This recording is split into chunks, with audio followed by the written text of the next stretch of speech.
الحمد للہ رب العالمین والصلاة والسلام علی اشرف الانبیاء والمرسلین وعلی آلہ واصحابہ اجمعین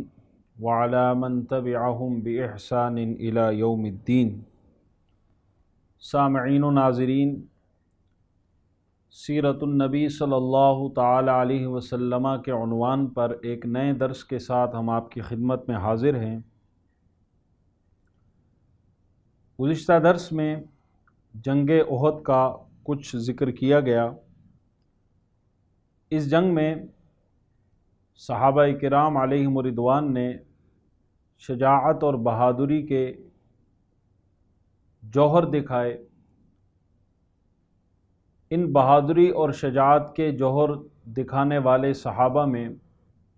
ایک صحابی ہیں حضرت ابو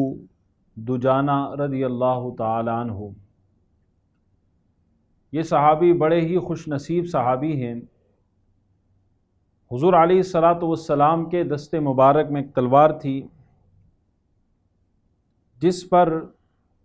ایک شعر لکھا ہوا تھا، اور اس شعر کا مفہوم یہ تھا کہ آگے بڑھ کر لڑنے میں عزت ہے اور آدمی بزدلی کر کے تقدیر سے نہیں بچ سکتا۔ یعنی اس شعر میں ایک بہادری دکھانے کا ترس دیا گیا تھا۔ حضور علیہ الصلاۃ والسلام نے ارشاد فرمایا کہ کون ہے جو اس تلوار کو لے کر اس کا حق ادا کرے۔ یہ سن کر بہت سے لوگ اس سعادت کو پانے کے لیے آگے لپکے۔ ہر ایک کی خواہش تھی کہ تلوار اسے ملے اور وہ حضور کی تلوار حاصل کرنے کی سعادت حاصل کرے، مگر یہ فخر و شرف حضرت ابو دجانہ رضی اللہ تعالی عنہ کے نصیب میں تھا۔ تاجدار دو عالم نبی مکرم صلی اللہ تعالی علیہ وسلم نے اپنی یہ تلوار اپنے ہاتھوں سے حضرت ابو دجانہ رضی اللہ تعالی عنہ کو عطا فرمائی۔ یہ اعزاز پا کر وہ خوشی اور مسرت میں بے خود ہو گئے اور عرض کی، یا رسول اللہ صلی اللہ علیہ وسلم، میں اس تلوار کا کیسے حق ادا کر سکتا ہوں، یا اس تلوار کا حق کیا ہے؟ تو حضور علیہ الصلاۃ والسلام نے فرمایا کہ اس تلوار کا حق یہ ہے کہ تم اس تلوار کے ذریعے اس قدر کافروں کو قتل کرو کہ یہ تلوار ٹیڑھی ہو جائے۔ حضرت ابو دجانہ رضی اللہ تعالیٰ عنہ نے عرض کیا، رسول اللہ صلی اللہ علیہ وسلم، میں اس حق کے ساتھ اس تلوار کو لیتا ہوں اور میں یہ حق ادا کروں گا۔ اور پھر انہوں نے اپنے سر پر ایک سرخ رنگ کا کپڑا تھا، اس کو باندھ لیا اور اکڑاتے ہوئے اتراتے ہوئے میدان جنگ کی طرف نکل پڑے۔ حضور علیہ الصلاۃ والسلام انہیں دیکھ رہے تھے اور ابو دجانہ آگے بڑھتے گئے اور دشمن کی صفوں کو چیرتے ہوئے اور تلوار چلاتے ہوئے آگے بڑھتے جا رہے تھے کہ اچانک ان کے سامنے ابو سفیان کی بیوی ہند آ گئی۔ حضرت ابو دجانہ رضی اللہ تعالیٰ عنہ نے ارادہ کیا کہ تلوار چلا دوں اور اس کا کام بھی تمام کر دوں، لیکن پھر اس خیال سے تلوار ہٹا لی کہ حضور علیہ السلام کی یہ تلوار ہے اور حضور کی تلوار کی یہ شان نہیں کہ وہ کسی عورت کا سر کاٹے۔ چنانچہ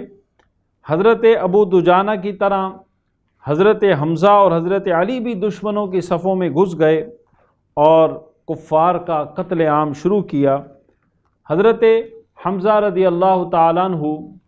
شجاعت و بہادری کی ایک داستان رقم کرتے جا رہے تھے، جو بھی سامنے آتا اسے خاک میں ملا دیتے۔ چنانچہ حضرت حمزہ یہی بہادری دکھا رہے تھے، اور وحشی جو ایک حبشی غلام تھا جبیر بن مطعم کا، اور جبیر بن مطعم اور ہند نے اس سے وعدہ لیا تھا کہ اگر یہ حضرت حمزہ کو قتل کر دے تو یہ آزاد ہو جائے گا۔ چنانچہ وحشی حضرت حمزہ پر نظر ٹکائے ہوئے مسلسل دیکھ رہا تھا، اور ایک کونے میں چھپا ہوا تھا ایک چٹان کے پیچھے، اور وہ اس انتظار میں تھا کہ حضرت حمزہ اس کے قریب آئیں اور وہ وار کرے اور حضرت حمزہ کو شہید کر دے۔ حضرت حمزہ رضی اللہ تعالیٰ عنہ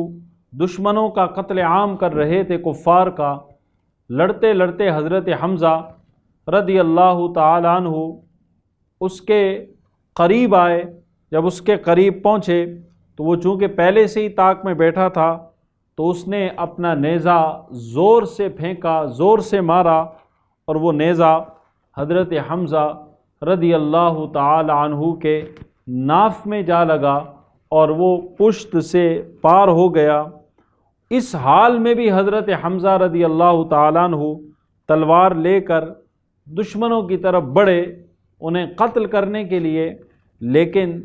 زخموں کی تاب نہ لا کر زمین پر گر پڑے اور شہادت کے عظیم مقام پر فائز ہوئے۔ کفار کے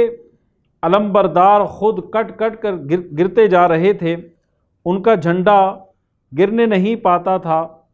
کہ ایک قتل ہونے کے بعد دوسرا شخص آگے بڑھ کر اس جھنڈے کو تھام لیتا۔ ان کافروں کے جوش و خروش کا یہ عالم تھا کہ جب ایک کافر نے، جس کا نام تھا الصواب، اس نے مشرکین کا جھنڈا اٹھایا تو مسلمان نے اسے زور سے تلوار ماری اور اس کے دونوں ہاتھ کٹ گئے، لیکن اس نے اپنے جھنڈا زمین پر گرنے نہیں دیا، بلکہ اپنے جھنڈے کو اپنے سینے سے لگا کر اسے پھر بھی اس نے تھامے رکھا۔ اسی حال میں مسلمانوں نے اسے قتل کر دیا، مگر وہ قتل ہوتے یہ کہہ رہا تھا کہ میں نے اپنا فرض ادا کر دیا، یعنی یہ جوش و جذبہ تھا ان میں کہ وہ اس قدر جوش اور جذبے سے بھرے ہوئے تھے۔ حضرت حنظلہ رضی اللہ تعالیٰ عنہ یہ صحابی رسول ہیں، اور یہ اللہ تبارک و تعالیٰ کی شان ہے کہ حضرت حنظلہ صحابی ہیں، اور ان کا والد ابو عامر راہب جس کا ذکر ہوا، یہ دشمن تھا اسلام کا، اللہ کے رسول کے دشمن تھا، اور کفار کے لشکر میں شامل ہو کے آیا تھا، اور دوسری طرف اس کے جو بیٹے ہیں حضرت حنظلہ وہ صحابی رسول ہیں اور اسلام کے جھنڈے تلے جہاد کر رہے تھے۔ حضرت حمزہ رضی اللہ تعالیٰ عنہ نے حضور کی بارگاہ میں عرض کی، یا رسول اللہ صلی اللہ علیہ وسلم، مجھے اجازت دیجئے کہ میں اپنے والد ابو عامر راہب کا سر کاٹ کر لاؤں اور آپ کی خدمت میں پیش کروں۔ لیکن میرے آقا صلی اللہ تعالیٰ علیہ وسلم کی رحمت نے یہ گوارا نہ کیا کہ بیٹا باپ کا سر کاٹے۔ حضرت حمزہ رضی اللہ تعالیٰ عنہ کو حضور نے منع فرما دیا، لیکن حضرت حمزہ رضی اللہ تعالیٰ عنہ جان ہتھیلی پہ رکھ کر دشمنوں سے لڑتے رہے اور جوش سے بھرے ہوئے تھے، اور اسی دوران لڑتے لڑتے حضرت حنظلہ رضی اللہ تعالیٰ عنہ مرتبہ شہادت پر فائز ہوئے۔ حضرت حنظلہ کے بارے میں حضور علیہ الصلاۃ نے ارشاد فرمایا کہ فرشتے حنظلہ کو غسل دے رہے ہیں۔ جب شہداء کی لاشیں ڈھونڈی گئی تو حضرت حنظلہ کی لاش نہ ملی، تو پھر حضور نے فرمایا کہ ان کی لاش تمہیں کیسے ملے؟ ان کی لاش تو فرشتوں کے پاس ہے اور فرشتے انہیں غسل دے رہے ہیں۔ جب ان کی اہلیہ سے اصل حال، صورتحال کے بارے میں معلوم کیا گیا تو انہوں نے بتایا کہ جنگ احد کی رات وہ اپنی اہلیہ کے ساتھ سوئے تھے اور انہیں غسل کی حاجت تھی، اور ابھی انہوں نے غسل جنابت نہیں کیا تھا کہ ادھر جنگ کا اعلان ہوا، اور وہ اسی حالت میں جہاد کے لیے روانہ ہو گئے، جنگ کی طرف روانہ ہو گئے، اور غسل بھی نہ کیا انہوں نے، اور اسی حالت میں ان کو شہادت کی موت آئی۔ تو چونکہ وہ حالت جنابت میں تھے، غسل کی حاجت تھی، تو اسی لیے اللہ کے فرشتے انہیں غسل دے کر انہیں پاک کر رہے تھے۔ اسی لیے ان کے بارے میں علماء نے لکھا کہ ان کا لقب ہے غسیل الملائکہ، یعنی جنہیں فرشتوں نے غسل دیا، یہ ان کا لقب ہے۔ اور حضور علیہ الصلاۃ والسلام نے انہی کے بارے میں ارشاد فرمایا کہ وہ جنت میں اڑ رہے ہیں اور جدھر چاہتے ہیں ادھر چلے جاتے ہیں۔ یہ مقام ہے حضرت حنظلہ رضی اللہ تعالیٰ عنہ کا۔ اس جنگ میں مجاہدین انصار نے اور مہاجرین نے بڑی دلیری اور جام بازی کا مظاہرہ کیا، یہاں تک کہ مشرکین کے پاؤں اکھڑ گئے۔ حضرت علی، حضرت سعد بن ابی وقاص اور دیگر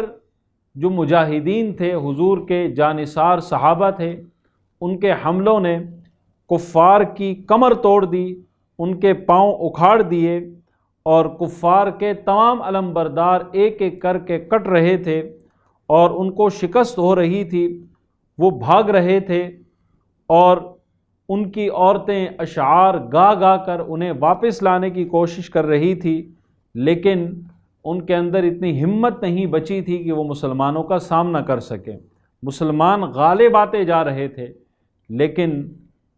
اچانک جنگ کا پانسا پلٹ گیا، اچانک جنگ کا پانسا پلٹ گیا، اور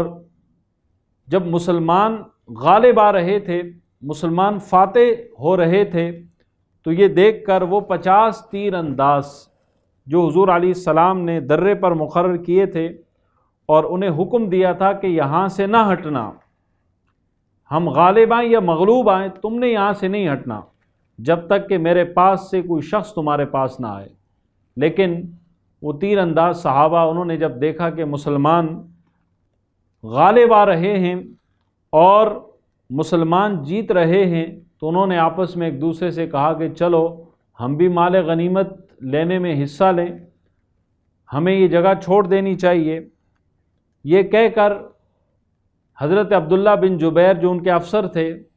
انہوں نے روکا کہ ایسا نہ کرو، یہ جگہ نہ چھوڑو، حضور نے چھوڑنے سے منع کیا، لیکن ان کی بات اکثر نے نہ مانی، چند ایک تو ان کے کہنے پر وہیں ڈٹے رہے، وہ وہاں سے نہیں ہٹے، لیکن اکثر جو تیر انداز تھے انہوں نے اس جگہ کو چھوڑ دیا اور وہ مال غنیمت لینے میں شامل ہو گئے، مصروف ہو گئے۔ مشرکین کی جانب سے جو لشکر تھا اس کا ایک سپہ سالار تھا، حضرت اس وقت تو صحابی نہیں بنے تھے، مسلمان نہیں ہوئے تھے، خالد بن ولید بعد میں صحابی رسول بنے اور اسلام کی خاطر بڑی بڑی فتوحات انہوں نے حاصل کی، لیکن انہوں نے اس وقت اسلام قبول نہیں کیا۔ اس وقت وہ کفار کے لشکر کے ایک سالار تھے اور ایک افسر تھے۔ انہوں نے جب دیکھا کہ وہ درہ خالی ہو چکا ہے اور وہاں پر کوئی نہیں ہے، تو انہوں نے اس جگہ کو خالی پا کر اپنے دستے کے ذریعے اسی درے سے مسلمانوں کے پیچھے سے حملہ کیا۔ حضرت عبداللہ بن جبیر رضی اللہ تعالیٰ عنہ جو وہاں اپنے چند جانثار ساتھیوں کے ساتھ موجود تھے، انہوں نے مقابلہ کیا، لیکن وہ چند تھے، ان کی تعداد بہت تھوڑی تھی اور دشمن تعداد میں کئی گنا زیادہ تھا۔ چنانچہ وہ مقابلہ کرتے رہے اور مقابلہ کرتے کرتے شہادت کے مرتبے پر فائز ہوئے، لیکن جب کفار نے دیکھا کہ اب راستہ صاف ہو چکا ہے، تو خالد بن ولید نے اپنے دستے کے ذریعے مسلمانوں کے عقب سے ایک زبردست قسم کا حملہ کیا، اور اس حملے کے نتیجے میں مسلمانوں میں ایک بھگدڑ مچ گئی، اور وہ کفار کی فوج کہ جو بھاگ رہی تھی شکست کھا کر، وہ واپس پلٹ آئی، اور مسلمان کے جو مال غنیمت حاصل کرنے میں مصروف تھے، جب پیچھے سے اچانک ان پر حملہ ہوا تو مسلمان گویا کہ دو چکی کے دو پارٹوں میں دانے کی طرح پسنے لگے، اور ایک بدحواسی پھیل گئی اور ایک بھگدڑ مچ گئی، اپنوں اور بیگانوں کی تمیز ختم ہو گئی۔ پھر ایسا بھی ہوا کہ مسلمانوں کے ہاتھوں مسلمان قتل ہوئے، کیونکہ ایک بھگدڑ افراتفری مچ گئی، پھر کسی کو پتہ ہی نہیں چل رہا تھا کہ تلوار کس پہ لگ رہی ہے، تو ایک افراتفری کا ماحول بن گیا اور مسلمانوں کے ہاتھوں مسلمان قتل ہوئے۔ چنانچہ حضرت حذیفہ رضی اللہ تعالیٰ عنہ کے والد حضرت یمان جو خود مسلمانوں کی تلوار سے شہید ہوئے، حضرت حذیفہ چلاتے رہے کہ یہ میرے والد ہیں، یہ مسلمان ہیں، انہیں چھوڑ دو، مگر وہاں ایسی بدحواسی اور ایک بھگدڑ کی کیفیت تھی، ایک بھگدڑ کا ماحول تھا کہ وہاں پتہ ہی نہ چل پایا، اور حضرت یمان مسلمانوں کی تلوار سے ہی شہید ہوئے۔ اسی دوران حضرت مصعب بن عمیر رضی اللہ تعالیٰ عنہ، جو صحابی رسول ہیں اور مسلمان لشکر کے علم بردار تھے، ان کے بارے میں یہ بتاتا چلوں کہ ان کے بارے میں علماء نے لکھا کہ یہ نبی کریم صلی اللہ تعالیٰ علیہ وسلم کی صورت میں مشابہت رکھتے تھے، مسلمانوں کے علم بردار تھے، اور انہی کے ہاتھ میں مسلمانوں کا جھنڈا تھا۔ حضرت مصعب بن عمیر رضی اللہ تعالیٰ عنہ بڑی بہادری کے ساتھ لڑتے رہے، اور اس جھنڈے کو انہوں نے بلند رکھا، حتیٰ کہ ان کے بازو بھی کاٹ دیے گئے، لیکن انہوں نے اپنے سینے سے چمٹا کر اسلام کے جھنڈے کو سر بلند رکھا، اور بلند آواز سے یہ آیت پڑھ رہے تھے کہ وما محمد الا رسول قد خلت من قبلہ الرسل، کہ محمد صلی اللہ تعالیٰ علیہ وسلم اللہ کے رسول ہیں، اور ان سے پہلے کئی رسول گزر چکے ہیں۔ حتیٰ کہ حضرت مصعب بن عمیر لڑتے لڑتے مقام شہادت پر فائز ہوئے، چونکہ یہ صورتاً حضور سے مشابہت رکھتے تھے، شکل و صورت میں حضور کے مشابہ تھے، تو جب یہ زمین پر گرے اور شہید ہوئے تو کفار کی جانب سے یہ افواہ اڑائی گئی اور یہ شور و غل مچایا گیا کہ معاذ اللہ حضور علیہ الصلاۃ والسلام شہید ہو گئے ہیں۔ جب یہ بات مسلمانوں نے سنی تو ان پر تو گویا کہ قیامت ٹوٹ پڑی۔ مسلمان جو پہلے ہی ایک افراتفری میں تھے اور بھگدڑ میں پھنسے ہوئے تھے، جب مسلمانوں نے یہ خبر سنی کہ حضور شہید ہو گئے ہیں تو ان کے حواس قابو میں نہ رہے، اور مسلمان مردہ دل ہو گئے، مسلمان سہم گئے، اور تلواریں ان کے ہاتھوں سے چھوٹ پڑی، اور ایسا بھی ہوا کہ بعض صحابہ کرام جنگ چھوڑ کر واپس مدینہ کی طرف روانہ ہونے لگ گئے، لیکن کچھ ایسے بھی صحابہ تھے کہ جو اس کے باوجود صبر و استقامت کے ساتھ ڈٹے رہے۔ ہر صحابی کی نگاہیں حضور کو تلاش کر رہی تھی کہ حضور کہاں ہیں، حضور کس طرف ہیں۔ حضرت علی بھی والہانہ وار حضور کو تلاش کر رہے تھے۔ حضرت علی کرم اللہ تعالیٰ عنہ دشمن سے لڑ بھی رہے تھے اور حضور علیہ الصلاۃ والسلام کو تلاش بھی کر رہے تھے، لیکن حضور علیہ السلام انہیں نظر نہیں آ رہے تھے، اور اس بات نے انہیں مزید مضطرب اور پریشان کر ڈالا۔ حضرت انس رضی اللہ تعالیٰ عنہ کے چچا حضرت انس بن نضر رضی اللہ تعالیٰ عنہ لڑتے لڑتے میدان جنگ سے کچھ آگے نکل گئے۔ وہاں انہوں نے دیکھا کہ چند مسلمان تلواریں زمین پر رکھ کر مایوس بیٹھے ہیں، اور تلواریں انہوں نے پھینک رکھی ہیں۔ حضرت انس بن نضر نے پوچھا کہ تم یہاں بیٹھے کیا کر رہے ہو؟ تو انہوں نے جواب دیا کہ اب جب حضور ہی شہید ہو گئے تو ہم لڑ کر کیا کریں گے؟ جن کے لیے ہم لڑتے تھے وہی شہید ہو گئے، اب ہم لڑ کر کیا کریں؟ تو حضرت انس بن نضر نے کہا کہ واقعی جن کے لیے اگر تم رسول اللہ صلی اللہ علیہ وسلم کے لیے لڑتے تھے تو وہ واقعی شہید ہو چکے ہیں، لیکن جس رب کے لیے تم لڑتے ہو وہ رب زندہ ہے، اس رب کو موت نہیں آنی۔ ان کی اس بات نے ان کے دلوں میں جذبہ ایمانی کو ابھارا، جذبہ شہادت کو ابھارا۔ انہوں نے کہا کہ دیکھو وہ رب زندہ ہے جس کے لیے ہم لڑ رہے ہیں۔ چنانچہ ان کی بات سن کر وہ جو افراد بیٹھے ہوئے تھے وہ اٹھ کھڑے ہوئے اور وہ تلواریں لے کر دوبارہ میدان عمل میں اتر پڑے اور جان کی بازی لگا دی، اور لڑتے لڑتے یہ مقام شہادت پر فائز ہوئے۔ حضرت انس بن نضر کے بارے میں علماء نے لکھا کہ جب جنگ ختم ہوئی اور ان کی لاش کو جب دیکھا گیا تو 80 سے زیادہ تلوار کے زخم ان کے جسم پر موجود تھے، بالکل ان کے بدن کو کفار نے چھلنی کر دیا تھا، اور حتیٰ کہ ان کی بہن نے ان کو انگلیوں کے جو پورے ہوتے ہیں ان کے ذریعے ان کی لاش کو پہچانا، ورنہ سارا جسم ان کا زخموں سے چھلنی ہو چکا تھا، پورے جسم میں زخم ہی زخم تھے۔ اسی طرح حضرت ثابت بن وحدہ رضی اللہ تعالیٰ عنہ، یہ صحابی رسول ہیں، یہ بھی یہ بھی وہ صحابی ہیں کہ جنہوں نے مایوس ہونے والے صحابہ کرام کے دلوں میں ایمان کے جذبے کو ابھارا، ایمان کی محبت کو ابھارا، اور انہوں نے بھی یہی بات کہی کہ اے لوگو دیکھو تم اللہ کے لیے لڑ رہے ہو اور اللہ زندہ ہے، اللہ کا دین زندہ ہے، لہٰذا اٹھ کھڑے ہو، اگر حضور شہید بھی ہو گئے تو ہم نے پھر بھی لڑنا ہے۔ چنانچہ یہ بھی لڑتے ہوئے مقام شہادت پر فائز ہوئے۔ اسی طرح اور صحابہ بھی، چند ایسے صحابہ ضرور تھے کہ جو اس ماحول میں بھی لڑتے رہے اور اس ماحول میں وہ جان کی بازی لگاتے رہے۔ مسلمانوں میں ایک مایوسی چھا چکی تھی کہ حضور علیہ الصلاۃ والسلام شہید ہو گئے ہیں کہ اچانک ایک صحابی حضرت کعب بن مالک کی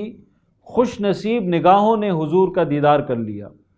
چونکہ ظاہر ہے ایک جھوٹی خبر تھی حضور کی شہادت کی، ایک افواہ تھی جو کفار کی جانب سے اڑائی گئی تھی۔ حضرت کعب بن مالک وہ خوش نصیب صحابی ہیں کہ جنہوں نے اس ماحول میں سب سے پہلے اپنی آنکھوں سے حضور علیہ السلام کے چہرہ مبارک کا دیدار کیا اور بلند آواز سے کہنے لگے کہ اے مسلمانوں ادھر آؤ، رسول اللہ صلی اللہ تعالی علیہ وسلم یہاں تشریف فرما ہیں۔ ان کی یہ بات سننی تھی کہ جانثار اس طرح پلٹ کر آئے کہ جیسا کہ پروانہ شمع کی طرف پلٹ کر آتا ہے، اور صحابہ ایک ہجوم کی طرح حضور کی طرف پلٹ کر آنے لگے، اور نبی کریم صلی اللہ تعالی علیہ وسلم کے چاروں طرف صحابہ نے ایک گھیرا ڈال لیا، اور سب نے اپنی آنکھوں سے یہ دیکھا کہ نبی کریم صلی اللہ تعالی علیہ وسلم تشریف فرما ہیں اور حضور علیہ الصلاۃ والسلام زندہ ہیں، اور یہ کفار کی افواہ تھی جو جھوٹی تھی، جو اڑائی گئی تھی، اور اس کا مقصد یہی تھا کہ مسلمانوں میں بد دلی پیدا کی جائے، لیکن وہ اپنی چال میں ناکام رہے۔ جنگ احد کے مزید احوال لے کر انشاءاللہ ہم بریک کے بعد دوبارہ آپ کی خدمت میں حاضر ہوں گے۔ بریک کے بعد دوبارہ ہم آپ کی خدمت میں حاضر ہیں۔ جنگ احد کا تذکرہ ہم کر رہے تھے۔ جنگ احد میں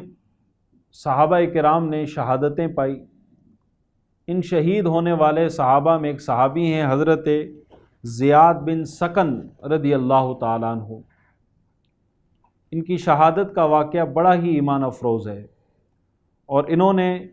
شجاعت کے ساتھ، بہادری کے ساتھ لڑتے ہوئے منصب شہادت حاصل کیا۔ حضور علیہ الصلاۃ والسلام نے ارشاد فرمایا، حضور علیہ السلام پر کفار کا ایک ہجوم حملہ آور ہوا، تو اس موقع پر نبی کریم صلی اللہ تعالی علیہ وسلم نے فرمایا کہ کون ہے جو مجھ پر اپنی جان قربان کرے۔ حضور کا یہ فرمان سن کر حضرت زیاد بن سکن اپنے ساتھ 5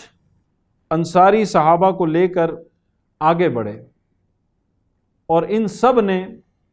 لڑتے ہوئے حضور علیہ السلام پر اپنی جانیں قربان کر دی۔ حضرت زیاد بن سکن رضی اللہ تعالیٰ عنہ زخموں سے چور ہو کر زمین پر گر پڑے، مگر ابھی کچھ زندگی باقی تھی، اگرچہ آخری سانسیں تھیں لیکن ابھی زندہ تھے۔ حضور علیہ الصلاۃ والسلام نے حکم فرمایا کہ ان کی لاش اٹھا کر میرے پاس لاؤ۔ حضرت زیاد بن سکن رضی اللہ تعالیٰ عنہ کو اٹھا کر حضور کی خدمت میں پیش کیا گیا۔ چونکہ بظاہر تو یہ لگ رہا تھا کہ انتقال ہو چکا ہے، لیکن ابھی کچھ سانسیں باقی تھی۔ جب حضور کے سامنے لایا گیا تو کچھ سانسیں باقی تھی، حضور کے سامنے لا کر رکھ دیا گیا، زمین پر پڑے ہوئے ہیں۔ جب حضور علیہ الصلاۃ والسلام کو اپنے پاس پایا تو حضرت زیاد بن سکن رضی اللہ تعالیٰ عنہ زمین سے کھسک کر حضور کے قریب ہوئے، اتنے قریب ہوئے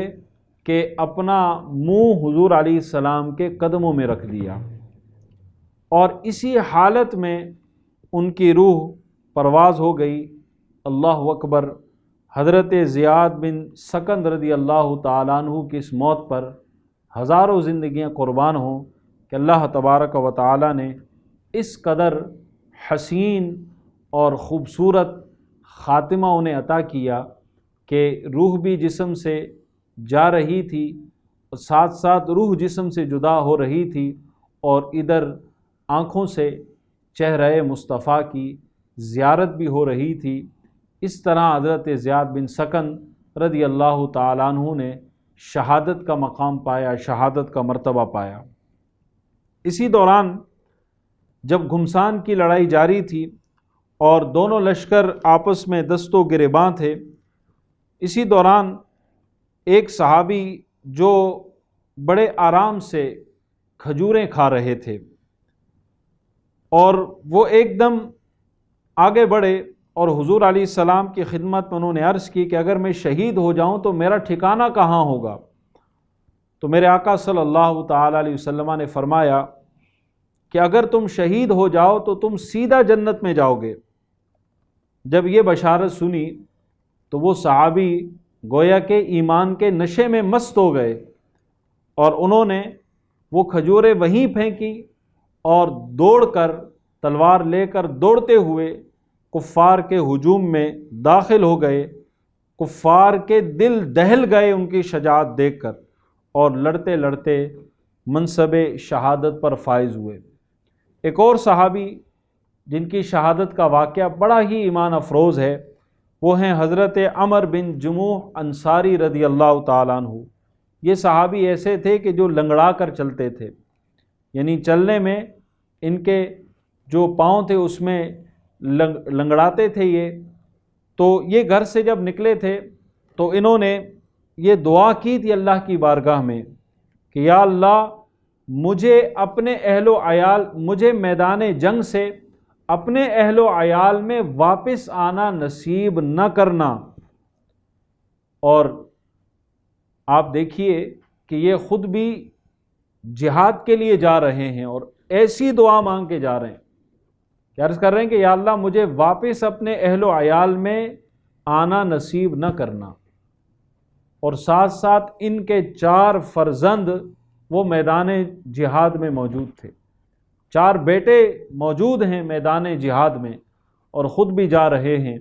اور یہ دعا کر کے جا رہے ہیں کہ یا اللہ مجھے واپس اپنے اہل و عیال میں آنا نصیب نہ کرنا۔ چونکہ یہ لنگڑا کر چلتے تھے تو ان کو جنگ سے روک دیا گیا تھا،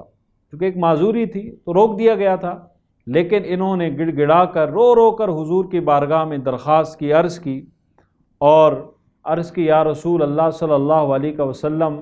جیسے میں لنگڑا کر دنیا میں چلتا ہوں میں ایسے ہی لنگڑا کر جنت میں چلنا چاہتا ہوں،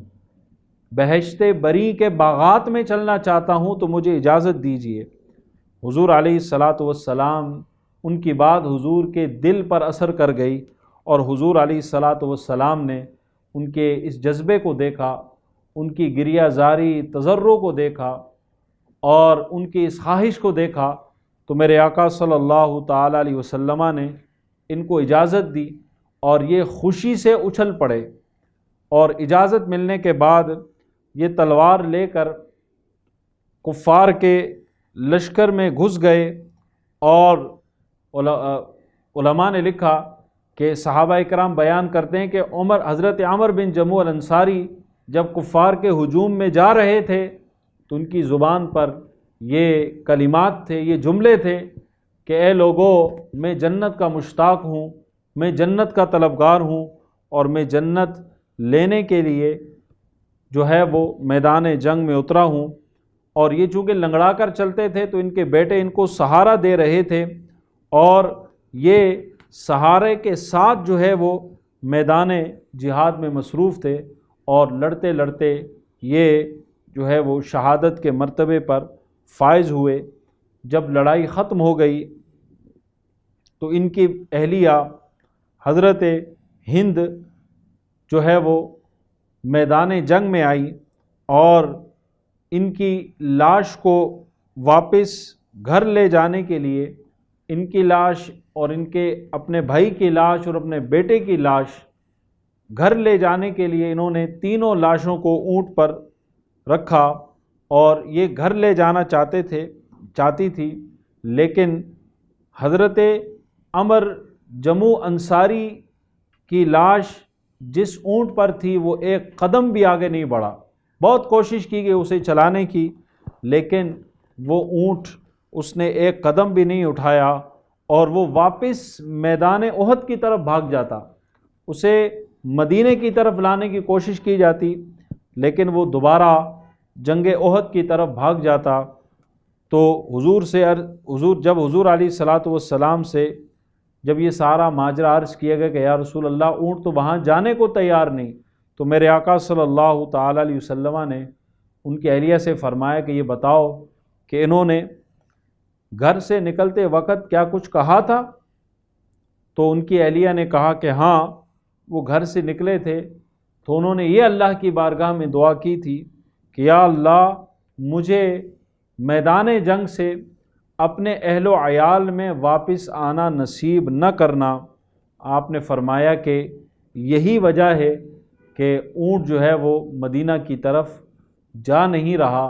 کیونکہ ان کی یہ دعا اللہ تبارک و تعالی نے اپنی بارگاہ میں قبول فرما لی ہے۔ تو یہ جذبہ شہادت تھا صحابہ کرام کا، اور یہ شوق شہادت تھا کہ وہ اس قدر ایمان کے جو ہے وہ جذبہ ایمانی سے بھرے ہوئے تھے، اور اس قدر بہادری اور شجاعت کے ساتھ انہوں نے قربانیاں پیش کی۔ جنگ احد میں نبی کریم صلی اللہ تعالی علیہ وسلم بھی زخمی ہوئے کہ جب نبی کریم صلی اللہ تعالی علیہ وسلم کے بارے میں یہ افواہ اڑی کہ حضور کو شہید کر دیا گیا ہے، تو یہ سن کر صحابہ ایک بھگدڑ کی کیفیت میں آ گئے، اور ایک ایسی کیفیت ہو گئی کہ افراتفری کا ماحول بن گیا۔ اسی دوران جب حضور علیہ السلام کے قریب زیادہ صحابہ موجود نہیں تھے، تو اسی دوران ایک شخص تھا کفار قریش میں سے جو بڑا ہی بہادر تھا اور وہ بڑا ہی نامور سمجھا جاتا تھا، اس نے حضور علیہ السلام کو دیکھ لیا۔ اس نے دیکھا کہ حضور علیہ السلام کے قریب زیادہ افراد نہیں ہیں، تو اس نے اس موقع کو غنیمت جانا اور بجلی کی طرح وہ صفیں چیرتا ہوا نبی کریم صلی اللہ تعالی علیہ وسلم کے قریب آیا، اور اس نے حضور پر ایک قاتلانہ حملہ کیا۔ اس ظالم نے اپنی پوری طاقت سے حضور علیہ الصلاۃ والسلام کے چہرہ انور پر تلوار ماری، اور اس تلوار سے جو حضور نے جو ایک جنگی ٹوپی خود پہنا ہوا تھا، اس کی جو 2 کڑیاں تھیں لوہے کی، وہ اس تلوار کی وار کی وجہ سے وہ 2 کڑیاں حضور کے مبارک چہرے کے اندر گھس گئی، چبھ گئی، اور ایک دوسرے کافر نے ایک پتھر مارا حضور علیہ السلام پر، اور وہ پتھر حضور علیہ الصلاۃ والسلام کے منہ مبارک پر لگا، جس سے حضور علیہ الصلاۃ والسلام کے سامنے کے جو 2 دندان مبارک تھے یہ شہید ہو گئے، اور جو نچلا ہونٹ تھا حضور علیہ السلام کا وہ زخمی ہو گیا، اس سے خون بہنے لگا۔ اسی حالت میں ایک اور کافر حضور علیہ الصلاۃ والسلام کو شہید کرنے کی نیت سے آگے بڑھا، اور اس کا مقصد یہ تھا کہ وہ حضور کو شہید کرے۔ وہ آگے بڑھا، لیکن حضرت ایک اور حضور علیہ الصلاۃ والسلام جب وہ آگے بڑھا، اس کا نام تھا ابی بن خلف، یہ ملعون شخص تھا کہ جس نے حضور علیہ السلام کو شہید کرنے کا ارادہ کیا تھا۔ جب وہ قریب آئے تو حضور علیہ السلام نے اپنے ایک جانثار صحابی حضرت حارث بن سما رضی اللہ تعالیٰ عنہ سے ایک چھوٹا سا نیزہ تھا ان کے پاس، وہ حضور نے لیا اور ابی ابن خلف کی گردن پہ مارا، جس سے وہ تلملا اٹھا، درد سے رونے لگا۔ حالانکہ ایک چھوٹا سا نیزہ تھا اور اس کا زخم بھی ایک معمولی زخم تھا، اتنا بڑا زخم نہیں تھا، لیکن وہ گھبرایا ہوا تھا بہت زیادہ، اور ہر ایک سے اپنی پریشانی کا اظہار کر رہا تھا۔ لوگوں نے اس سے کہا کہ تو اتنا رو رہا ہے، اتنا چلا رہا ہے، ایک معمولی سا زخم تو تجھے لگا ہے، اتنا پریشان کیوں ہے؟ تو اس نے کہا کہ تم نہیں جانتے کہ ایک مرتبہ مجھ سے محمد صلی اللہ تعالی علیہ وسلم نے کہا تھا کہ میں تمہیں قتل کروں گا۔ اس نے کہا کہ اسی لیے میں یہ سمجھ رہا ہوں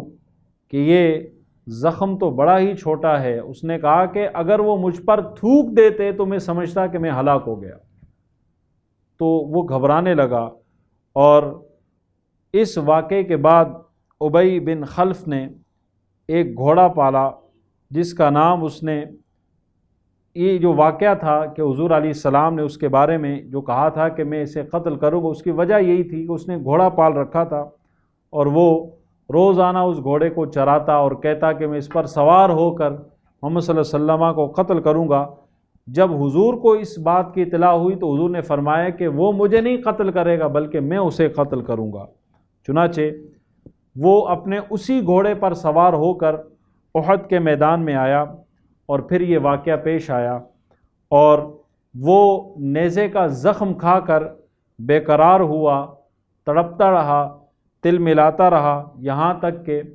جنگ سے واپس آتے ہوئے ایک مقام آتا ہے، مقام صرف، وہاں جب پہنچا تو وہاں وہ مر گیا۔ اور اس طرح حضور نے جو بات ارشاد فرمائی تھی وہ بات اپنے گویا کہ انجام کو پہنچی، اور وہ بات سچی ثابت ہوئی۔ نبی کریم صلی اللہ تعالیٰ علیہ وسلم پر جس نے تلوار چلائی تھی، جس کافر نے، اس پر اللہ تبارک و تعالیٰ کی جانب سے ایک قہر نازل ہوا کہ ایک جنگلی جانور اللہ تعالیٰ نے اس پر مسلط فرما دیا، اور اس جنگلی جانور نے اسے ختم کر ڈالا، اور اس کی لاش کو ایک اونچی پہاڑ سے اس جانور نے نیچے گرایا، اور اس کی لاش ٹکڑے ٹکڑے ہو کر زمین پر بکھر گئی۔ صحابہ کرام نے بڑی جانثاری کے مظاہرے کیے۔ جب حضور علیہ السلام زخمی ہوئے تو چاروں طرف سے کفار نے تیز دھار تلواروں سے حملے شروع کر دیے، اور کفار کا ایک ہجوم تھا، وہ حضور کو اپنے محاصرے میں لے کر معاذ اللہ شہید کرنے کا ناپاک ارادہ رکھتے تھے۔ لیکن یہ منظر دیکھ کر جانثار صحابہ نے اپنی جان ہتھیلی پہ رکھ کر نبی کریم صلی اللہ تعالی علیہ وسلم کا دفاع کیا، اور حضرت ابو دجانہ رضی اللہ تعالیٰ عنہ وہ جھک کر حضور کی ڈھال بن گئے، اور چاروں طرف سے جو تیر آتے، جو تلواریں چلتی، حضرت ابو دجانہ اپنے جسم پر ان تلواروں کو سہتے، ہر تیر اپنے جسم پر برداشت کرتے، انہوں نے کوئی بھی تیر حضور کی طرف جانے بھی نہیں دیا۔ اسی طرح حضرت طلحہ رضی اللہ تعالیٰ عنہ کی جانثاری کا یہ عالم تھا کہ وہ کفار کی تلواروں کو اپنے ہاتھوں پر روکتے ان کے وار، یہاں تک کہ ان کا ایک ہاتھ شل ہو گیا، سن ہو گیا، لیکن وہ دوسرے ہاتھ پر ان تلواروں کے وار روکتے رہے، اور ان کے بدن پر 45 یا اس سے بھی زیادہ تلواروں کے زخم موجود تھے۔ تو صحابہ کرام نے حضور کے دفاع میں اپنی جانوں کی پرواہ نہیں کی، بلکہ سب کچھ انہوں نے حضور علیہ السلام کی ذات پر قربان کیا۔ حضرت ابو طلحہ رضی اللہ تعالیٰ عنہ نشانے بازی میں بڑے مشہور تھے، ان کا نشانہ بڑا ہی زبردست تھا۔ انہوں نے ایک موقع پر اتنے تیر برسائے کہ ان کی کئی کمانیں ٹوٹ پڑی۔ انہوں نے حضور علیہ السلام کو اپنی پیٹھ کے پیچھے بٹھا لیا تاکہ دشمن کا کوئی تیر یا کوئی تلوار کا وار حضور علیہ السلام کی جانب نہ آ سکے۔ حضرت ابو طلحہ رضی اللہ تعالیٰ عنہ سامنے تھے، اور حضور علیہ السلام ان کی پیٹھ کے پیچھے تھے۔ حضور علیہ السلام جب کبھی دشمن کو دیکھنے کے لیے سر اٹھاتے تو حضرت ابو طلحہ عرض کرتے، یا رسول اللہ صلی اللہ علیہ وسلم، میرے ماں باپ آپ پر قربان ہوں، آپ اپنا سر انور نہ اٹھائیے کہ کہیں دشمن کا کوئی تیر یا تلوار کہیں آپ کو نہ لگ جائے۔ اور عرض کرتے، یا رسول اللہ صلی اللہ علیہ وسلم، آپ میری پیٹھ کے پیچھے رہیں تاکہ میرا سینہ بھی آپ کی ڈھال بن جائے اور میرا جسم بھی آپ کی ڈھال بن جائے۔ تو یہ جانثاری تھی حضرت ابو طلحہ رضی اللہ تعالیٰ عنہ کی۔ حضرت قتادہ بن نعمان انصاری رضی اللہ تعالیٰ عنہ حضور علیہ الصلاۃ والسلام کو بچاتے ہوئے انہوں نے اپنا چہرہ جو ہے وہ دشمن کے سامنے کر دیا، اور جب چہرہ دشمن کے سامنے کیا تو کفار نے ان کے چہرے پر حملہ کیا، ایک تیر چلایا، اور اس تیر کے نتیجے میں ان کی آنکھ جو ہے وہ نکل کر باہر آ گئی۔ اللہ کے رسول صلی اللہ تعالیٰ علیہ وسلم نے ان کی وہ باہر نکلی ہوئی آنکھ دوبارہ اپنے دست مبارک سے اس جگہ پر رکھی اور اللہ کی بارگاہ میں دعا کی کہ یا اللہ قتادہ کی آنکھ بچا لے جس نے تیرے رسول کے چہرے کو بچایا ہے۔ تو اللہ تبارک و تعالیٰ کی شان دیکھیے، علماء نے لکھا کہ جو آنکھ ان کی پہلے سے لگی ہوئی تھی اس آنکھ سے بھی زیادہ روشنی اس آنکھ میں تھی کہ جو آنکھ حضور نے اپنے دست مبارک سے لگائی تھی، یعنی جو آنکھ حضور کی خاطر قربان ہوئی تھی، اللہ تبارک و تعالیٰ نے اس آنکھ کو دوسری آنکھ کے مقابلے میں زیادہ روشنی اور چمک عطا فرمائی۔ حضرت سعد بن ابی وقاص رضی اللہ تعالیٰ عنہ بھی تیر اندازی میں انتہائی باکمال تھے۔ یہ بھی حضور علیہ الصلاۃ والسلام کا دفاع کرتے ہوئے تیزی کے ساتھ تیر چلا رہے تھے، اور حضور علیہ الصلاۃ والسلام خود اپنے ہاتھوں سے تیر اٹھا کر حضرت سعد بن ابی وقاص کو دیتے اور فرماتے کہ اے سعد تیر برساتے جاؤ، تم پر میرے ماں باپ قربان ہوں۔ حالانکہ صحابہ حضور سے کہتے کہ یا رسول اللہ آپ پر ہمارے ماں باپ قربان ہوں، لیکن سعد بن ابی وقاص کا یہ انفرادی اعزاز ہے، یہ انفرادی مقام ہے کہ حضور نے ان سے کہا کہ میرے ماں باپ تم پر قربان ہوں۔ یہ اعزاز ہے حضرت سعد بن ابی وقاص رضی اللہ تعالیٰ عنہ کا۔ اگرچہ کافروں نے ظلم کے انتہا کی، انہوں نے بے دردی کے ساتھ حضور علیہ الصلاۃ والسلام کی ذات کو بھی نشانہ بنایا، اور صحابہ کرام کے خون کی ندیاں بہائی، بڑے مظالم ڈھائے، لیکن اس کے باوجود حضور کی زبان مبارک پر یہ الفاظ تھے، اللہم اغفر قومی فإنہم لا یعلمون، اے اللہ میری اس قوم کو بخش دے، میری اس قوم کو معاف فرما کہ وہ جانتے نہیں کہ میرا مقام کیا ہے، وہ مجھے نہیں پہچانتے کہ میں اللہ کا رسول ہوں، چونکہ میرے مقام سے وہ ناواقف ہیں، اے اللہ تو ان کی اس خطا کو معاف فرما۔ حضور علیہ الصلاۃ والسلام کا دندان مبارک بھی شہید ہو چکا تھا، چہرہ انور پر بھی زخم تھے، اور ہونٹوں سے خون بہہ رہا تھا۔ اسی حالت میں نبی کریم صلی اللہ تعالیٰ علیہ وسلم نے دیکھا کہ ابو عامر فاسق جان بچا کر جو ہے وہ ایک گڑھے میں گر پڑا، تو حضور علیہ الصلاۃ والسلام نے حضور علیہ الصلاۃ والسلام نے حضرت علی کرم اللہ تعالی وجہ الکریم کو حکم دیا اور انہوں نے جا کر اسے اٹھایا۔ حضرت ابو عبیدہ بن الجراح رضی اللہ تعالیٰ عنہ نے، چونکہ حضور علیہ السلام کے چاروں طرف صحابہ موجود تھے، تو جو خود کی لوہے کی کڑیاں حضور کے چہرے مبارک میں دھنس گئی تھی، حضرت ابو عبیدہ بن الجراح نے اپنے دانتوں سے وہ کڑیاں جو ہے وہ کھینچ کر انہیں باہر نکالا، اور اس کی وجہ سے ان کا ایک دانت بھی ٹوٹ کر جو ہے وہ زمین پر گر پڑا۔ اسی طرح حضور علیہ الصلاۃ والسلام کے چہرہ مبارک سے خون بہتا رہا، اور حضور علیہ السلام نے بلا شبہ اس جنگ میں بہت تکلیف اٹھائی۔ تو مزید اس کے جو واقعات انشاءاللہ ہم لے کر ایک نئے درس کے ساتھ دوبارہ آپ کی خدمت میں حاضر ہوں گے۔ اللہ تبارک و تعالیٰ کی بارگاہ میں دعا ہے رب کائنات ہم سب کو حضور علیہ السلام کی سیرت مبارکہ پڑھنے سمجھنے اور اس سے استفادہ کرنے کی توفیق عطا فرمائے۔ وما علیہ الا البلاغ المبین۔